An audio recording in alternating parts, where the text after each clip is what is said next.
Beyond the ego, unmask and dissolve self-deception with simple and effective strategies. Written and published by Mind Elixir. Have you ever found yourself justifying actions you knew were wrong, or creating explanations for your behavior that don't entirely ring true? Have you woken up to the realization that the person you've been presenting to the world isn't quite the person you see in the mirror? This dissonance, my friends, is the handiwork of a crafty little creature we all harbor within us, the ego. Now, the ego isn't just about being conceited or self-obsessed, it's much more intricate and pervasive than that. It's the mental construct of our personal identity, the narrator who tirelessly spins the stories we tell ourselves about who we are. And a big part of these stories often includes a generous helping of self-deception. The delicate dance of deception we perform is not meant for the audience of others, it's a solo performance, choreographed by the ego to shield us from uncomfortable truths. We lie to ourselves to avoid pain, to maintain a semblance of control, or simply because facing reality head-on can be daunting. The ego prefers the cozy comfort of rose-colored narratives to the cold, hard light of truth.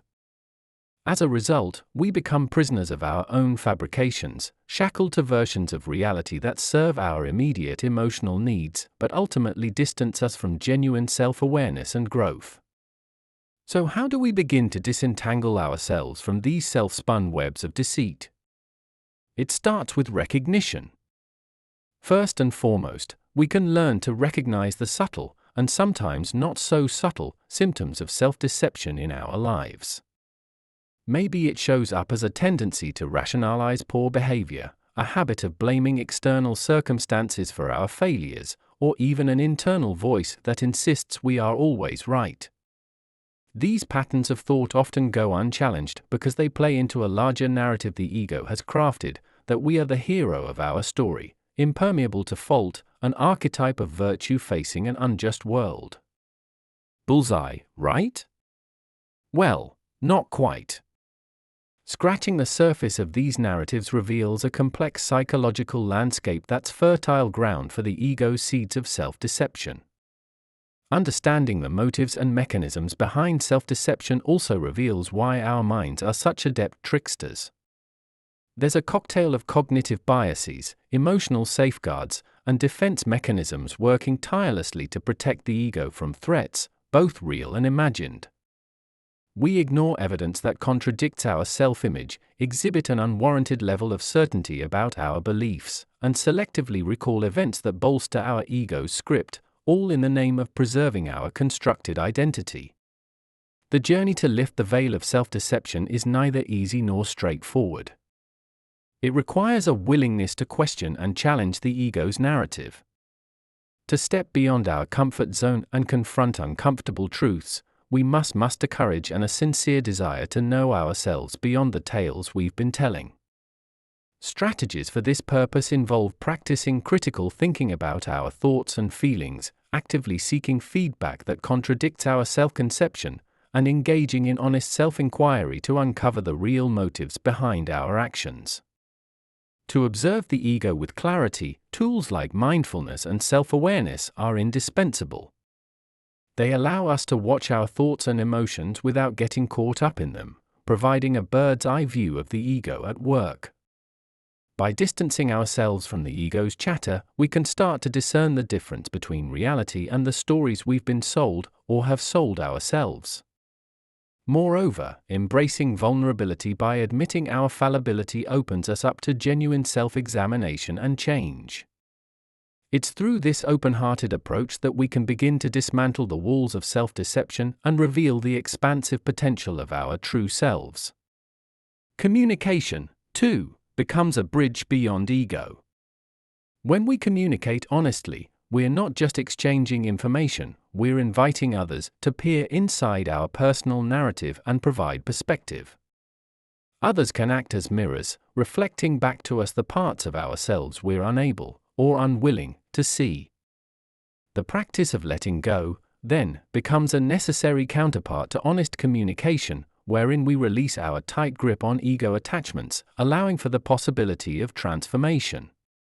So, as the dance of the ego unfolds, we learn new steps. We build support systems that encourage ego awareness, implement daily practices that keep us anchored in self-clarity, and pursue sustained growth. This path is anything but linear, filled with twists and turns, highs and lows. But the destination, a place of deeper self-understanding and authenticity, is worth every step. Along the way, we can find comfort in knowing that the journey of dissecting and understanding the ego is a shared human experience, a collective endeavor in the pursuit of truth. So let's embark on this exploration together, shall we? After all, the only thing standing between us and a more honest existence is our own willingness to peel back the layers of the ego and look squarely at what lies beneath. The roots of self-deception, ego's role in crafting our narrative. When we look at the tales we tell ourselves about who we are and what we've been through, we often find the handiwork of a masterful storyteller, the ego.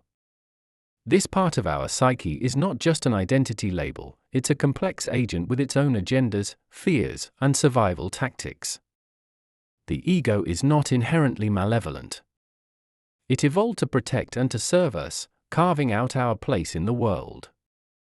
However, in its quest to maintain a sense of stability and self-worth, the ego can hoodwink us into believing stories that are not entirely true, leading us into a maze of self-deception. One might wonder why our own minds would want to deceive us. Isn't the brain supposed to be rational, a paragon of processing and discernment? Well, the truth is that the rational part of the brain often finds itself at odds with the emotional centers. The ego operates at this intersection, mediating between our feelings and our reasoning. Its role is to weave a narrative that can reconcile the two, and in doing so, it sometimes takes creative liberties with the facts. Take, for example, the simple act of reminiscing on past achievements. Your ego selectively filters out the failures and amplifies the successes to create a highlight reel, a story where you are the undoubted hero. It's pleasurable and often useful, reinforcing self-confidence. But when this embellishment becomes habitual, we risk inflating our sense of self to the point where we can no longer see things as they are. The roots of self-deception lie in this delicate balance the ego tries to maintain. To face life head-on, the ego tells us what we need to hear so we can press forward. Yet in shielding us from the harshness of reality, it also shelters us from truth. This is most evident when confronting our weaknesses or errors. The ego, acting as our own personal defense attorney, makes justifications and rationalizations. It argues that our failures are not truly our fault, perhaps the timing was off, or others didn't do their part.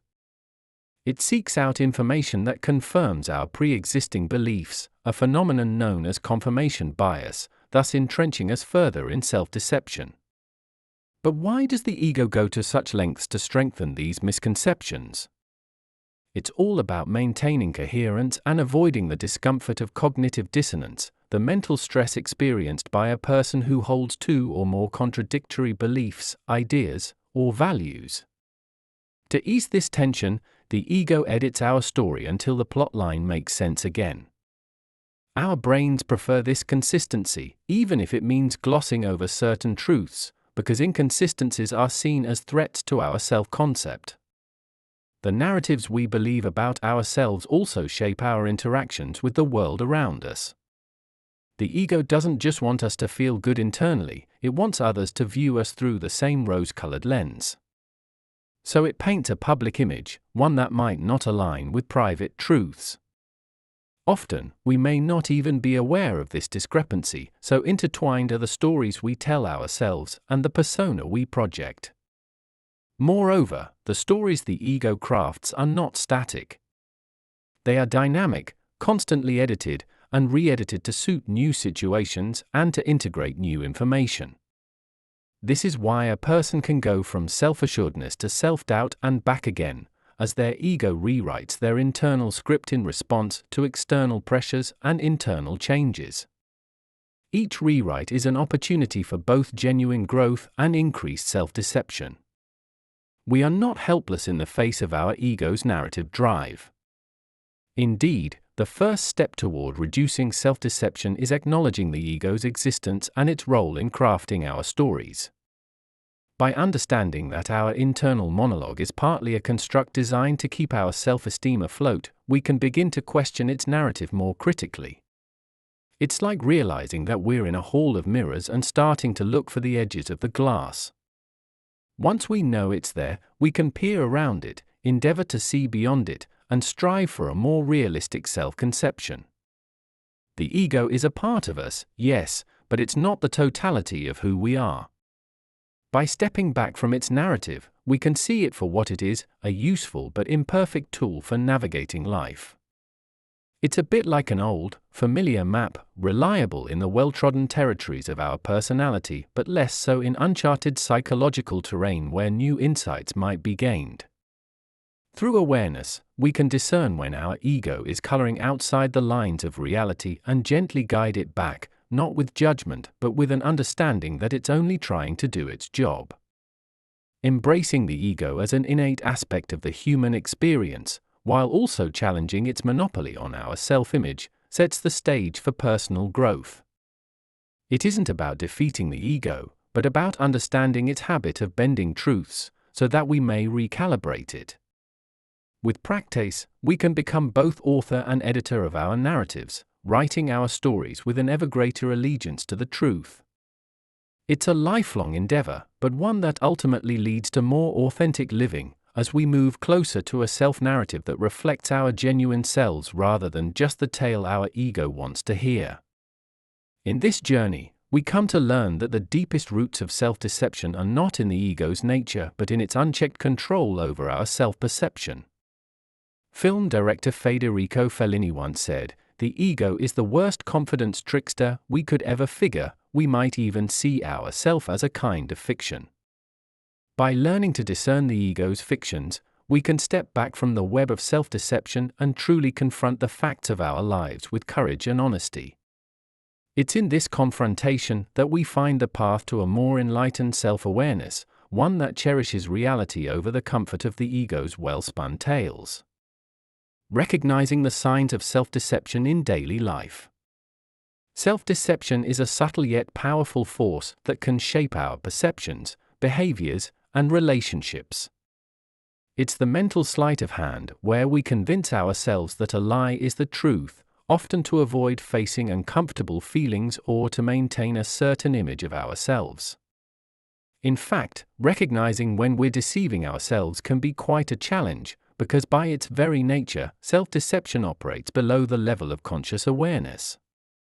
It finds fertile ground in the ego, that aspect of our personality that's invested in maintaining a consistent and positive self-image. However, the signs of self-deception often manifest in our daily lives in ways that we can learn to notice and, ultimately, address. One of the most common signs that we may be deceiving ourselves is the presence of persistent rationalizations. We'll often come up with logical-sounding reasons to justify our actions, even when deep down we know they're not right. For example, we might tell ourselves that we're staying in a job we dislike because it's stable and pays the bills, but the real reason could be fear of change or failure. When we find ourselves using rationalizations frequently, it's worth probing a little deeper to uncover the feelings or fears we're trying to avoid confronting. Another telltale sign of self-deception is when we hold double standards, criticizing others for behaviors that we ourselves exhibit. It's easy to spot faults in others than to recognize them in ourselves. For instance, we might get irritated when someone interrupts us during a conversation, yet fail to notice how often we interrupt others. This lack of self-awareness can be an attempt by the ego to preserve our self-concept as polite and considerate, in spite of evidence to the contrary. Self-deception also manifests in repeated patterns of behavior that we struggle to change, despite claiming to want to do so. We might express a desire to eat healthier or exercise more, only to find ourselves continually indulging in unhealthy habits. This inconsistency between our stated intentions and our actions can indicate a deeper resistance to change, one that we're not fully admitting to ourselves. Procrastination is another significant marker of self-deception. It often signals an underlying conflict between what we think we should be doing and what we're actually willing to do. Telling ourselves we'll start that big project tomorrow, next week, or after we've organized our entire workspace can be a way of masking our apprehension about the task at hand or our doubts about our abilities. Essentially, we're fooling ourselves into believing that there will be a perfect time to start, rather than confronting the anxiety it stirs in us now. Denial is perhaps one of the more direct signs of self-deception. We may refuse to acknowledge clear evidence that contradicts our beliefs about ourselves or our lives. For instance, someone might insist that their drinking is under control, despite concerns expressed by friends and family.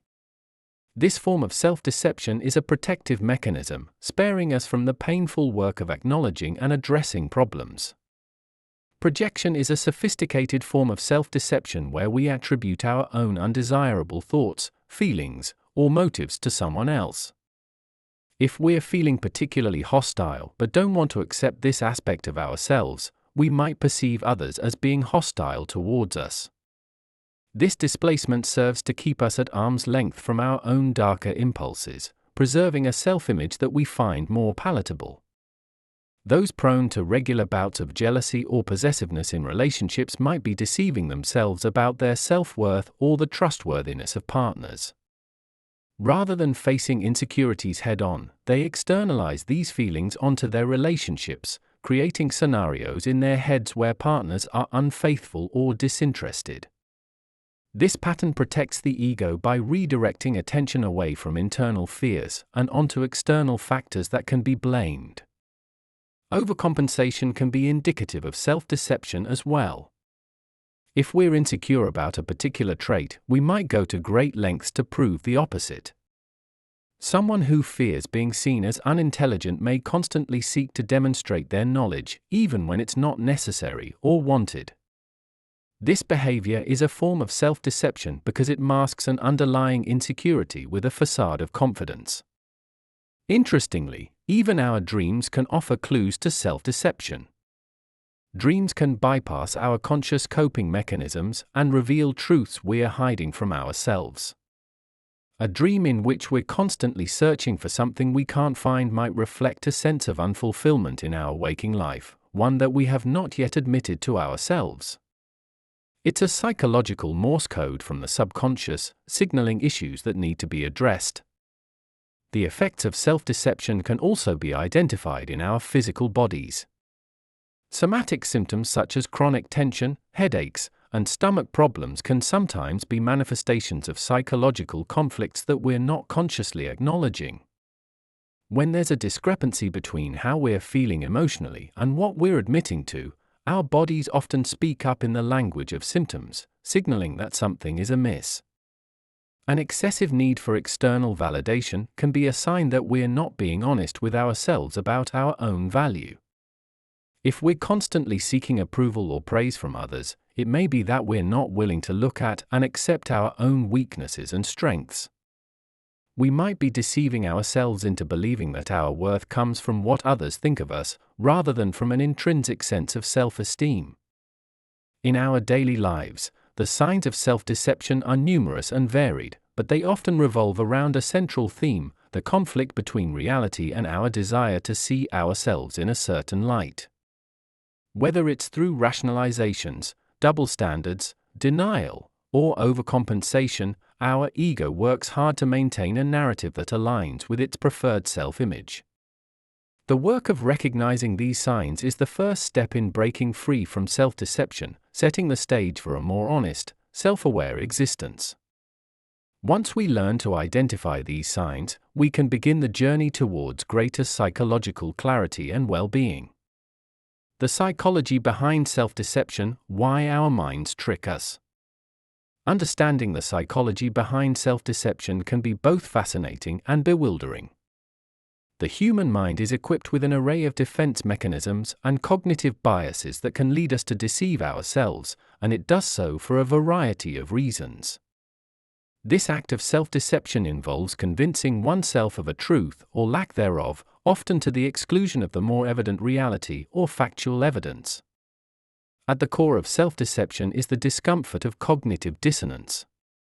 This term, coined by psychologist Leon Festinger, refers to the mental discomfort that arises from holding two conflicting beliefs, values, or attitudes at the same time. To alleviate this discomfort, individuals commonly twist their perceptions of reality to align with their most comfortable or preferred notions. For instance, someone who considers themselves a good driver may dismiss the significance of a minor traffic ticket to maintain their self-image, even though their behavior indicates otherwise. Our ego plays a significant role in the formation of self-deceptive thoughts. It's the part of our psyche that seeks validation and is protective of our self-esteem. When faced with facts or experiences that challenge our ego, we might unconsciously ignore or deny them to preserve a positive self-image. The ego's demand for self-preservation can be so strong that it leads to outright denial of reality, a form of self-deception that can be quite damaging in the long run. Confirmation bias is another psychological process that contributes to self-deception. This bias motivates people to seek out information and evidence that supports their preconceptions, while ignoring or discounting information that contradicts them. In doing so, individuals can trap themselves in echo chambers of their own beliefs, mistaking their biased perception for objective reality. For example, if someone believes they are disliked by their colleagues, they may focus only on interactions that seem to confirm this belief, overlooking any kind, friendly, or neutral exchanges, and thus deceiving themselves about the true nature of their relationships. Furthermore, memory's malleable nature can abet self-deception. Each time we revisit a memory, we reconstruct it, potentially altering details to fit our current narrative or emotional state. This reconstruction can enhance self-deception, allowing us to remember events not as they happened, but as we think they should have occurred or as we would like to believe they did. Such reconstructed memories can reinforce our false beliefs, leading us further down the path of self-deception. Another aspect to consider is the way in which our emotions influence our reasoning capabilities. Emotional reasoning is a cognitive distortion where an individual takes their emotions as evidence for the truth. If something feels true, it must be true, according to this line of thinking, which can easily lead us astray. Someone might feel unworthy or unlovable, and despite having loving relationships and accomplishments, they allow their feelings to dictate their beliefs about themselves, engaging in a subtle form of self-deception. Social pressures and cultural norms also play into self-deception. In a bid to fit in or adhere to societal expectations, individuals might deceive themselves about their true desires and needs. They might convince themselves they are happy in a career chosen for them by parental pressure, or they might deny their unique individuality to conform to group dynamics, all the while unaware that they are betraying their true self. It's important to note that self-deception isn't always a negative thing. In some cases, it can serve as a psychological cushion, allowing individuals to navigate through emotional trauma or extreme stress by temporarily distorting reality. This can be seen as a survival mechanism of sorts, one that gives the person psychological breathing room until they can tackle the underlying issue with greater resilience. However, in the long term, self-deception can lead to a myriad of problems, creating a rift between how we see ourselves and how the world sees us, often resulting in strained relationships, missed opportunities, and a sense of inner conflict. Understanding why we fall prey to self-deception can be the first step in combating it. It starts with acknowledging the complex interplay between cognitive dissonance, confirmation biases, ego preservation, emotional reasoning, memory reconstruction, and social influences that shape our thoughts and beliefs. Becoming mindful of these psychological tendencies requires a commitment to introspection and a willingness to confront uncomfortable truths about ourselves. Awareness is a crucial counterforce to the machinations of self-deception. When we cultivate awareness, we develop the ability to step back and examine our thoughts and beliefs more objectively, which, in turn, can lead us towards more authentic and fulfilling lives. It's a journey worth embarking on, and understanding the psychology behind self-deception is an essential guide along the way. Breaking patterns, strategies to challenge ego-driven thoughts. When we talk about breaking patterns, especially those shaped by the ego, we're addressing a fundamental aspect of personal growth. The ego, defined as that part of the self that we consciously identify as me, can sometimes lead us astray with its need for preservation and validation. It can create a powerful narrative that prioritizes our perceived self-interest, often leading to self-deception. But let's not be too hard on the ego, it does serve a purpose. It helps us navigate social structures, protect our self-esteem, and cope with the fears that come with being an inherently vulnerable, social creature. However, problems arise when the ego's voice becomes the dominant one, when it drowns out reason, empathy, and self-awareness. It's crucial, then, that we strive to challenge those ego-driven thoughts, and here's where we roll up our sleeves to do the hard, yet rewarding work of breaking these stubborn patterns. Firstly, we must recognize when the ego is speaking. It often surfaces in feelings of defensiveness or superiority, in the need to be right, or in the urge to criticize others to uplift oneself. It can drive one to ignore constructive feedback or to shy away from opportunities due to fear of failure. Furthermore, it can instill a sense of entitlement or an expectation for constant recognition and praise. Recognizing these signs can be tough. It requires us to pause and honestly evaluate our thoughts, emotions, and reactions. Once we become adept at recognizing the ego's influence, the next step is to question its narrative. This involves actively challenging the thoughts that seem to appear automatically in our heads. Let's say there's a voice that tells you that you always must be the best at everything you do. Instead of taking that at face value, ask yourself, on what grounds does that thought stand? What does being the best actually mean, and is it truly necessary for your happiness or fulfillment? Such questioning helps loosen the ego's grip, allowing you to explore a kinder, more realistic perspective that accounts for personal effort and growth rather than perfection. Another effective strategy is to cultivate humility. Humility does not mean thinking less of oneself, it means thinking of oneself less. It can be as simple as giving credit where it's due or acknowledging the collaborative efforts behind one's success. When the ego tries to claim all the glory, try shifting the focus outward and celebrate the contribution of others. This not only helps weaken ego-driven pride, but also strengthens relationships and builds a more compassionate self-image. Active listening is yet another key strategy for challenging the ego. Often, the ego is impatient. It does not genuinely listen, but waits for its turn to speak, to reaffirm its narrative, to prove a point. Active listening, on the other hand, requires full presence, setting aside one's thoughts and judgments to truly understand another person. This kind of listening tends to reveal the limited scope of our own perspective and can expose the areas where our ego has subtly misled us. It's a practice that cultivates empathy and deeper connections, slowly eroding the walls built by a defensive ego. The practice of gratitude is also incredibly powerful in taming the ego. By focusing on what we are grateful for, we divert attention from the ego's hunger for more validation, more achievement, more of everything. Gratitude brings us back to the present moment, to appreciate the abundance already within and around us. It fosters contentment and reduces the constant striving for external approval, helping us realize that the need to impress or outdo others is more of the ego's unnecessary baggage.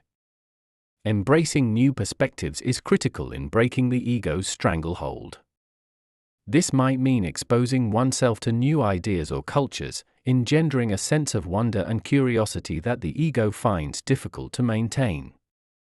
A curious mind is open and flexible, qualities that inherently challenge the inflexibility of ego-driven thoughts. The ego desires comfort in the known and the predictable, but personal growth often lies just beyond the familiar. By actively seeking out new experiences, we force the ego to adapt, to become more pliable and less autocratic in its dealings with the self. It's important to celebrate small victories along the way. Challenging the voice of the ego is no mean feat, and it takes continuous effort.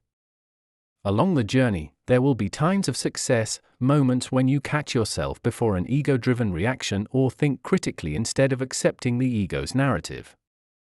Acknowledge these moments and take pride in your progress. It's these small victories that eventually accumulate to bring about significant change in how you perceive and engage with the world, with others, and most importantly, with yourself. Breaking the patterns carved by our ego demands vigilance, persistence, and compassion. It is a journey, not a destination. As we challenge our ego-driven thoughts, we cultivate a more authentic relationship with ourselves and the world around us. It's a path that yields many rewards, including increased self-awareness, stronger relationships, and a sense of inner peace that comes from knowing you are living in alignment with your deepest values, rather than the whims of an untamed ego. Remember, it's a gentle rebellion against an internal system that's been in command for years, maybe even decades. So be patient, be persistent, and above all, be kind to yourself as you navigate this transformative process. Self-reflection techniques for unveiling hidden motives. If you've ever found yourself perplexed by your own actions or reactions, you might have experienced a light bulb moment when you realized that your motives weren't as clear-cut as you originally thought. Such moments highlight a concept that we don't often like to dissect, the realization that sometimes our motives are hidden, even from ourselves.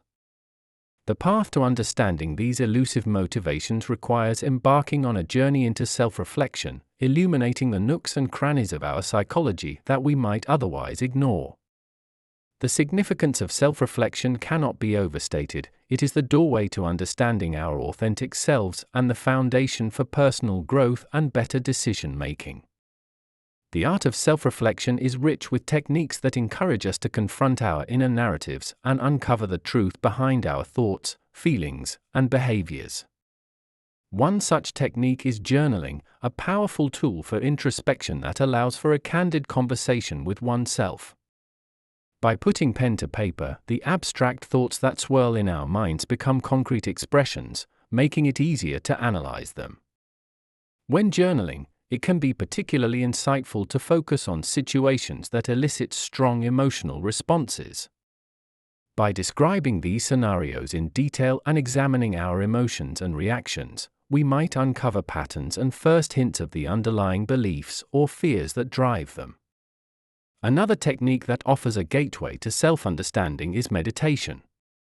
While often associated with relaxation and stress reduction, meditation can also be tailored to facilitate introspection. Techniques such as vipassana or insight meditation encourage practitioners to observe their thoughts as they arise and pass away, gaining an understanding of the nature of the mind and the root of their desires and aversions. Through regular practice, one learns not to judge or attach to these thoughts, but to understand their impermanence and potentially why they arise in the first place. Consider also the Socratic method of self-inquiry, adopted from the ancient Greek philosopher Socrates, which is predicated on asking probing questions to stimulate critical thinking and illuminate one's true motivations. By challenging oneself with questions like, "Why did I react this way? Could there be another way to view this situation?" Or, "What am I really afraid of losing or achieving?" one can peel back the layers of self-deception and confront the uncomfortable truths often shielded by our egos. The role of our dreams in self-reflection represents yet another fascinating avenue to explore. Dreams can be cryptic, puzzling, or startlingly clear, but they can also be a rich source of insight into our subconscious minds. Dream analysis, carefully examining the symbols, characters, and narratives of our dreams, can provide clues to our innermost thoughts and feelings, some of which we may be deliberately avoiding in waking life. Psychologists like Carl Jung have emphasized the role of dreams in revealing parts of our psyche that are underdeveloped or ignored. Feedback from others is an external self-reflective technique that should be harnessed with care. Friends, family members, or colleagues can act as mirrors, reflecting aspects of ourselves we might not see or choose to ignore. The key is to seek feedback from individuals who are observant, caring, and honest. Even if their perspectives may be difficult to hear, they can present opportunities for valuable insights and growth. The exploration of our creative expressions can unveil much about our hidden motives. Creative activities such as drawing, painting, writing poetry, or composing music allow for unconscious feelings to surface. Sometimes, the motifs and themes that repetitively appear in one's art can unveil preoccupations lurking in the subconscious. Reflecting on why certain patterns or themes persist in your creations can provide a deeper understanding of your internal world. The crucial element woven through all these techniques is honesty with oneself. Honesty means being willing to confront uncomfortable truths about our insecurities, our fears, our weaknesses, rather than swaddling ourselves in the comforting blanket of self-justifications and rationalizations. It's easy to dismiss or undermine our less-than-ideal traits, but acknowledging them is the first step in changing our narrative. Reflecting on these traits and understanding their origins often dissolves their power over us. The practice of self-reflection also benefits from structure and consistency. Allocating a regular time for introspective activities helps to ensure that self-reflection does not become an afterthought, sidelined by the rush of daily life. It can be built into our daily routines, like a ritual that provides the time and space to tune into our inner experiences without distractions. Morning hours might work for some, while others may find the evening quiet more conducive. Through these varied techniques of self-reflection, individuals have a toolkit at their disposal, one that can aid in the discovery of hidden motives and the truth behind their personal narrative. The insights garnered from such practices are invaluable, often leading to breakthroughs in how we understand ourselves and interact with the world. Embracing self-reflection isn't always comfortable, but it's undeniably rewarding. It invites an authentic and courageous examination of who we truly are beneath the surface, and from that place, profound personal transformation is possible. Embracing vulnerability, the key to authentic self-examination. The concept of vulnerability often conjures images of weakness or susceptibility to harm. However, when it comes to self-examination and personal growth, the willingness to be vulnerable is not only a strength, but a necessity. Embracing vulnerability is akin to opening the doors of a fortified castle. It is an invitation to explore the deepest, most authentic parts of ourselves, which, in turn, fosters a crucial kindness and understanding towards our often mishandled ego. When we discuss vulnerability in the context of personal growth, we are referring to the courage it takes to acknowledge our fears, doubts, and insecurities. It is the readiness to admit our mistakes and to learn from them. It's an awareness that we are not omniscient or invincible, and that our perspectives are tinted by the cracks and stains in the lenses through which we view the world and ourselves. In understanding vulnerability as an asset, we counterintuitively arm ourselves with the power to confront the ego, our own internal narrator, that so skillfully spins tales to protect us from the discomfort of our flaws and shortcomings. Vulnerability's power lies in its ability to disarm the ego's defenses. The walls we've built around our hearts and minds, supposedly to protect us, often become the very barriers that prevent us from moving forward. It's easy to fall prey to the ego's protective mechanisms, which manifest as denial, rationalization, and blame. It's comforting, in a fleeting way, to cling to a self-narrative that paints us in the most favorable light. Yet, this is where vulnerability becomes crucial. It teaches us that there is profound bravery in letting go of those narratives and embracing the truth of our imperfections instead of hiding from them or explaining them away. To engage in genuine self-examination, we must peel back the layers of self-deception and look upon the raw and unpolished aspects of our character. Vulnerability asks of us to sit with the discomfort that arises when we recognize the dissonance between who we are and who we want to be. Without this crucial step, any attempt at personal growth is simply an exercise in rearranging the ego's facade rather than transforming the structure itself. It's a delicate process of acknowledging one's emotions and experiences without judgment or immediate dismissal. One illuminating aspect of vulnerability is that it is inextricably linked to empathy, both for oneself and for others. As we learn to embrace our own vulnerabilities, we become more adept at recognizing the shared human experience in others. This fosters deeper connections and a greater sense of compassion. It's an understanding that we all have our struggles and that no one is alone in their quest for growth and self-improvement. In the practice of vulnerability, honesty is paramount. Honest communication with oneself, framed by a compassionate understanding, means not skirting around the truths that might chip away at the ego. It's acknowledging that sometimes we are the ones at fault, that our actions affect others in negative ways, and that we have areas of life where improvement isn't just desirable, it's necessary. This level of candidness is the antithesis of self-deception. It is the way through which we dismantle the narratives that do not serve us and build new ones rooted in integrity and authentic self-knowledge. Embracing vulnerability doesn't mean silently enduring one's struggles or emotions. It means actively engaging with them, questioning them, and, when necessary, seeking out the wisdom and experiences of others who have walked a similar path. This latter point is incredibly important because sometimes what's needed to break through the ego's barriers is an outside perspective, a friend, a counselor, or a mentor who can provide counsel and guidance free from the ego's influence. The ego might resist this external intervention, but in the space of vulnerability, we learn to welcome such insights with an open heart. The practice of letting go, integral to embracing vulnerability, involves experimenting with releasing ourselves from the ego's grip, even if momentarily. It's trying on new ideas, admitting not knowing, and being open to learn and unlearn. It's allowing the ego to take a back seat while we navigate the complexities of our internal world without its judgmental and often mistaken narrative.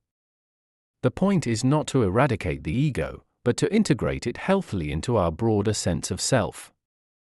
It is important, too, to remember that vulnerability is not a one-time event but a continuous journey, a series of choices to confront the ego's resistance to change. Through practices like meditation, journaling, and dialogue with trusted others, we create an ongoing space for vulnerability to take root and flourish. The more we practice, the more natural it becomes to reach for self-compassion rather than self-defense, to seek authenticity rather than the safety of pretense. And as we do so, our capacity for meaningful self-examination expands. Embracing vulnerability is about finding the courage to be honest with oneself, which is the true foundation of self-awareness and personal growth. It involves risking exposure to judgment, both internal and external, in exchange for a more truthful understanding of who we are. This risk, while daunting, opens up a wellspring of potential for transformation that cannot be accessed any other way. In vulnerability, we find a pathway to a more congruent self, and through this courageous act, we cultivate a sense of inner peace that fortifies us against the ego's whims.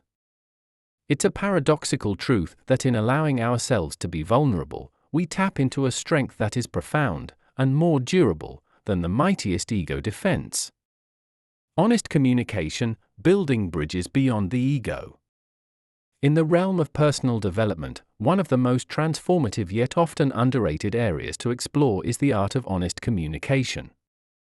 Beyond merely exchanging information, honest communication ventures deeper. It's about creating transparency and trust, and it extends an invitation for genuine understanding and connection.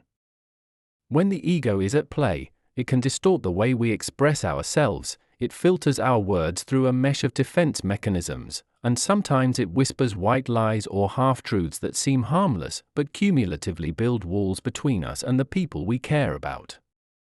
The ego tends to color every assertion with a self-serving bias. It's like wearing tinted glasses that alter the hue of reality. We might embellish a story to cast ourselves in a better light, or we may withhold how we truly feel to avoid vulnerability. The ego persuades us that maintaining a certain image or not rocking the boat is more important than being open. However, the irony is that this very effort to protect ourselves can lead to isolation and misunderstanding, the very outcomes we sought to avoid.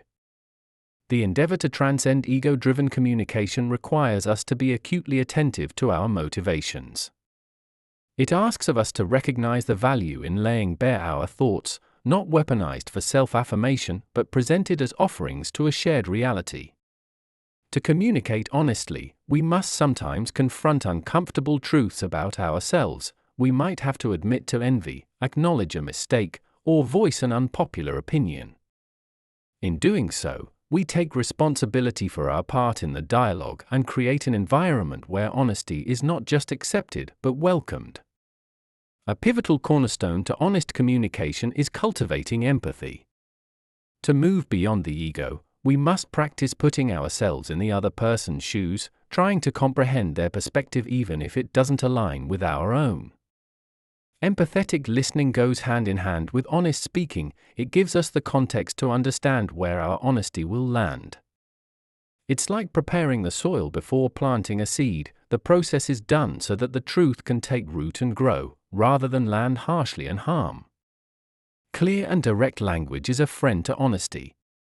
Often, our ego's fear of confrontation leads us to wrap our true feelings in ambiguity or passive aggression. Statements shrouded in vagueness are not only difficult to interpret, but they also impede the opportunity for clear resolution. To be honest is to be clear. It's not necessarily about being blunt or harsh, but about ensuring that our words echo the sincerity of our intent. When we communicate directly, we show respect for the receiver by assuming they are capable of engaging with us on a level playing field of truth. It's essential, however, to balance honesty with tact. Being honest does not excuse insensitivity. The less defensive we are in our approach, the more likely our message will be received in the spirit we intended. This calls for tailoring our language and delivery to be in alignment with both our sense of integrity and consideration for others. Demonstrating that we have thought about the impact of our words showcases an evolved understanding of communication that transcends ego and prioritizes relational harmony. To build bridges beyond the ego, we must acknowledge that honest communication is not a one-off event but a practice. It's an ongoing commitment to self-examination and refinement. It's about consistently asking ourselves if what we are about to say reflects our truest selves and if it contributes to mutual understanding and connection. It's also about giving others space to be honest with us in return, accepting their truths with grace, and showing appreciation for their courage to be transparent. Importantly, in practicing honest communication, we must recognize that vulnerability is a strength, not a weakness. To lay bare our inner landscape takes fortitude and self-assuredness. By embracing vulnerability in our exchanges, we signal to others that it is safe to do the same. This creates a domino effect, breaking down barriers that may have formed due to superficial or ego-laden interactions. It's the bridge across which deeper bonds are formed and the pathway to more fulfilling and respectful relationships. The ego, with its fears and desires for self-preservation, will always attempt to sway the pendulum of our speech away from poignant honesty. By committing to a practice of empathetic, clear, and tactful communication, we learn to express ourselves authentically. In doing so, we not only honor our truth, but also nourish the foundations of our relationships. Honest communication, therefore, is nothing short of a revolutionary act against the unnecessary constraints of the ego. It's a heartfelt declaration that we are here, we are real, and we are open to connecting genuinely with ourselves and with each other.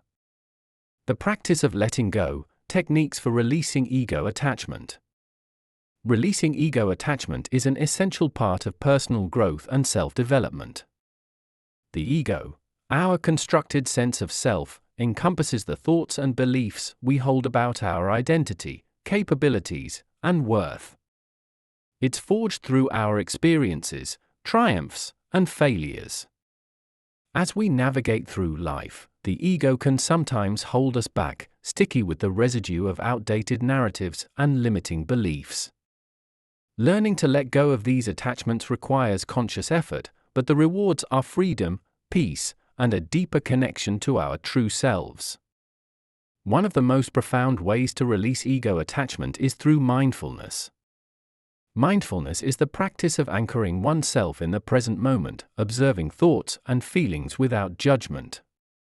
By becoming mindful, we are able to see our ego-driven thoughts for what they truly are, just thoughts. Not facts or commands, but ephemeral, ever-changing mental phenomena. Imagine observing your thoughts as if they were leaves floating down a river, neither clinging to them nor pushing them away, but simply noticing them come and go. This non-attachment to thoughts weakens the ego's grip, allowing our true self to shine through more brightly. Another beneficial practice is meditation, particularly those that focus on the breath or loving kindness. Meditation serves as a tool to calm the mind and reduce the incessant chatter of the ego. With each in-breath and out-breath, we can visualize letting go of a piece of our ego attachment. Starting or ending each day with a meditation session can act as a reset for the mind, reminding us of the importance of staying centered and not getting caught up in the ego's drama. Daily reflections are also key in the process of letting go. Taking time to journal and reflect on the day's events can help identify moments when the ego flared up. It could be a spark of jealousy, a defensive reaction, or a feeling of inadequacy. Reflecting on these instances and analyzing the underlying reasons behind these emotions can gradually untie the knots of our attachments. As we understand our triggers more deeply, we can start to dissolve them.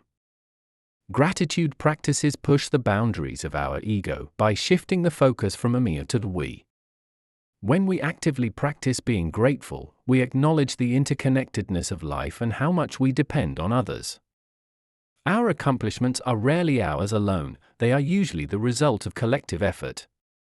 By recognizing this interdependence, we naturally begin to let go of the ego's need to be the sole protagonist in our life story. Forgiveness, both of oneself and others, also weakens the ego's hold. The ego thrives on conflict and the sense of being wronged. By forgiving, we let go of past grievances and free ourselves from the stories that the ego clings to so ferociously. Forgiveness is not about condoning hurtful behavior or forgetting the past. It's about reclaiming our peace and power from situations that no longer serve us. Yoga and physical exercise, too, can aid in the release of ego attachment. Through the exertion of the body, we find that our mental grip begins to loosen. Physical disciplines such as yoga encourage us to listen to our body and respect its limits, rather than letting the ego push us beyond what is healthy or necessary. They remind us of the difference between caring for oneself and feeding the ego's desire for performance and achievement. Creative expression is another outlet for disempowering the ego. When we create, whether it's painting, writing, dancing, or any other form of art, we tap into something deeper than the ego. We access a flow state where time and self-consciousness fade away, and in doing so, we let go of the need for external validation or approval. Surrounding yourself with people who support your journey of letting go can make all the difference. Whether it's a friend, family member, therapist, or spiritual guide, having someone to share your progress with can provide encouragement and perspective.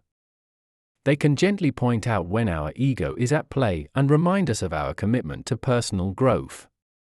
As we integrate these practices into our daily lives, we will come to find that letting go of the ego is not a one-time event but a continuous process. The ego can be cunning and may rear its head when we least expect it. However, with patience, persistence, and self-compassion, we can return to the path of letting go, each time with more ease. Each time we let go, we open ourselves up to new possibilities, experiences, and a deeper understanding of who we truly are, beyond the confines of our ego. It's through this ongoing practice that we find true liberation, authentic self-expression, and a life filled with genuine, unencumbered joy. Building a support system to help maintain ego awareness. In the journey toward self-improvement, one of the most critical steps you can take is to acknowledge the role of the ego in shaping your behavior and thoughts. It's a natural part of human psychology, but left unchecked, the ego can lead us down paths of self-deception and delusion. While personal vigilance is invaluable, we sometimes overlook the importance and effectiveness of a robust support system in maintaining ego awareness. Human beings are inherently social creatures, meaning that we rely, grow, and thrive through our interactions with others. Therefore, fostering a network of individuals who can help us stay true to our path of personal development is not just helpful, it's essential. When you set out to build this support system, consider it as assembling a personal advisory board for your personal growth. This board isn't made up of just anyone. It's crucial to find people who value honesty, self-awareness, and growth as much as you do. These are individuals who are willing to listen with empathy and engage without judgment, but also possess the courage to call out the ego when it's steering the ship. In seeking out these invaluable allies, you should look for diversity in personality, experience, and perspectives. It's natural to surround ourselves with like-minded people who reinforce our worldview, but when it comes to ego awareness, it's the differing viewpoints that often highlight the blind spots we cannot see on our own. From close friends to family members, mentors to professional coaches, each person can offer unique insights and valuable reflections that help you perceive and challenge your ego-driven thoughts. Such a support system functions in several ways. First, it provides a sounding board. When you're in the throes of an emotional response or knee-deep in a defensive stance, talking it out with someone else can help to diffuse the situation.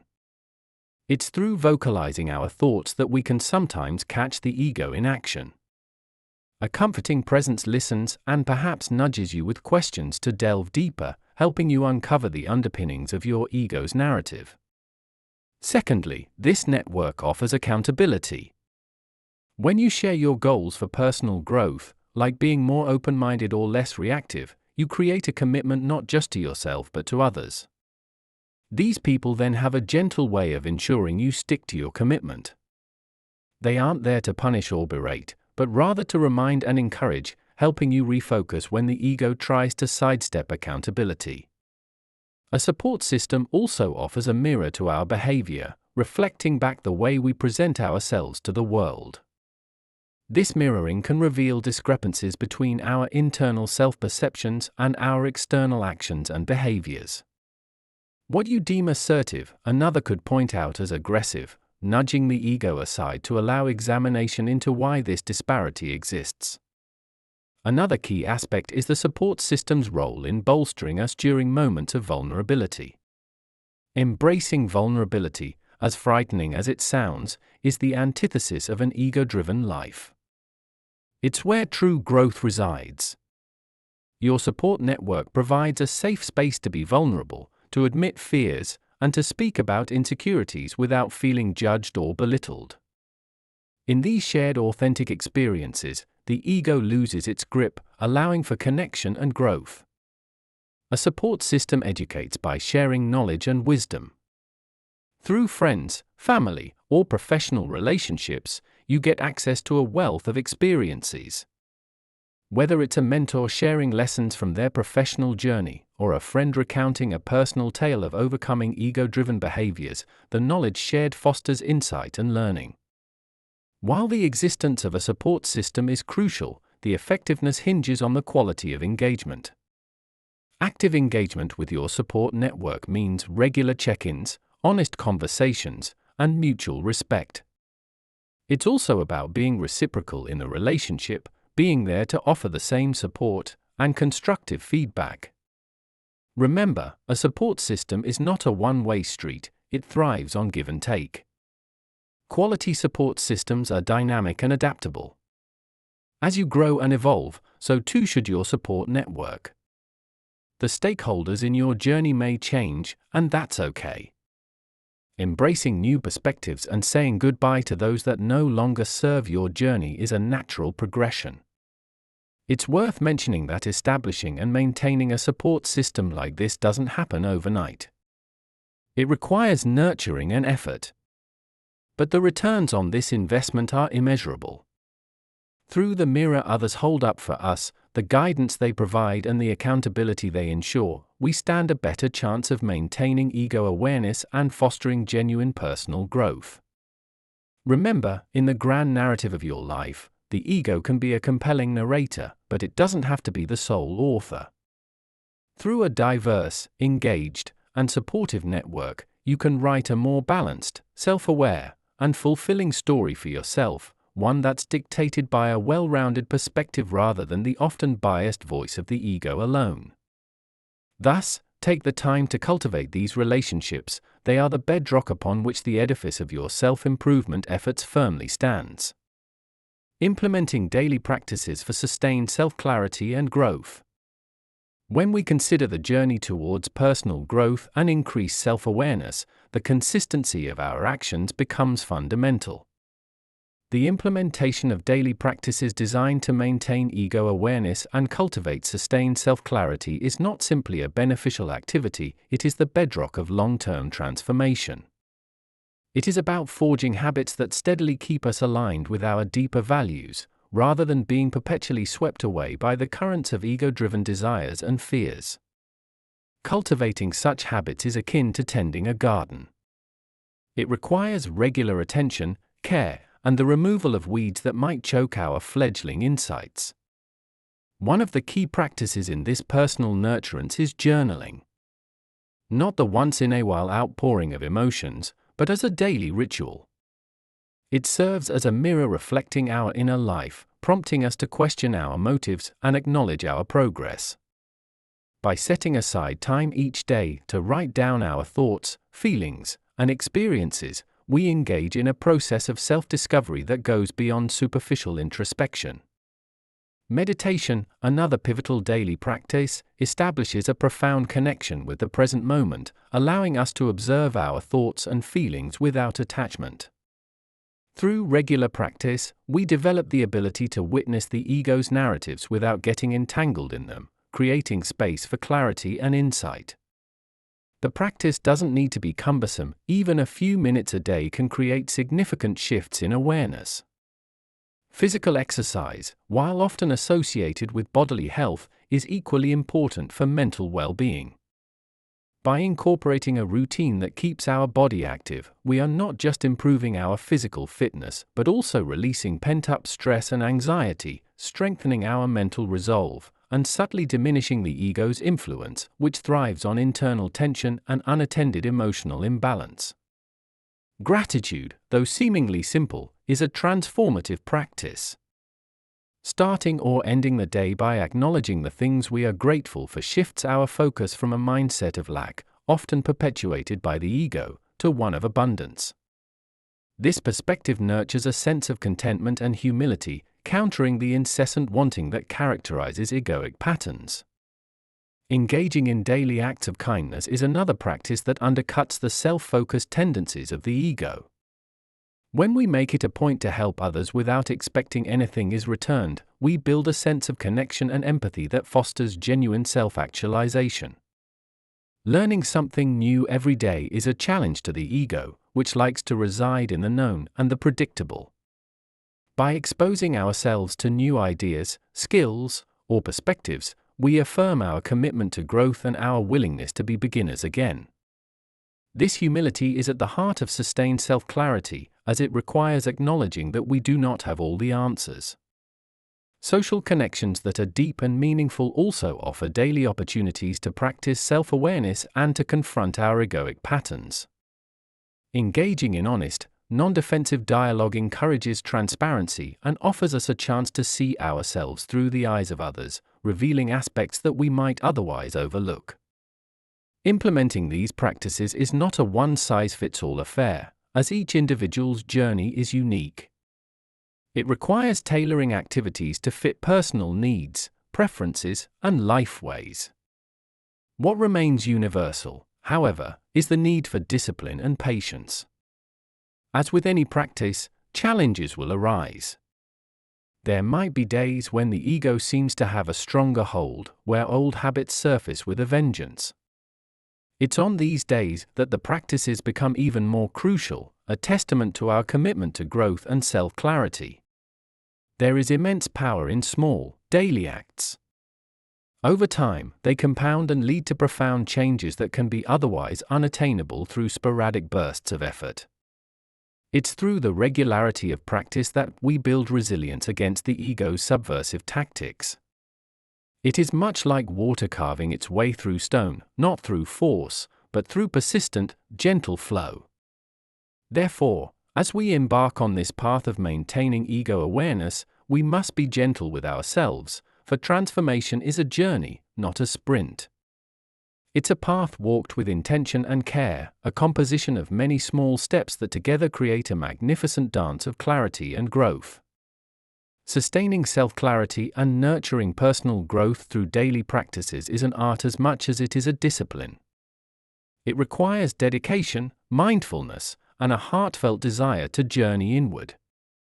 Through this process, we learn to let go of the ego's tight grip on our narrative, making way for a more genuine expression of who we are.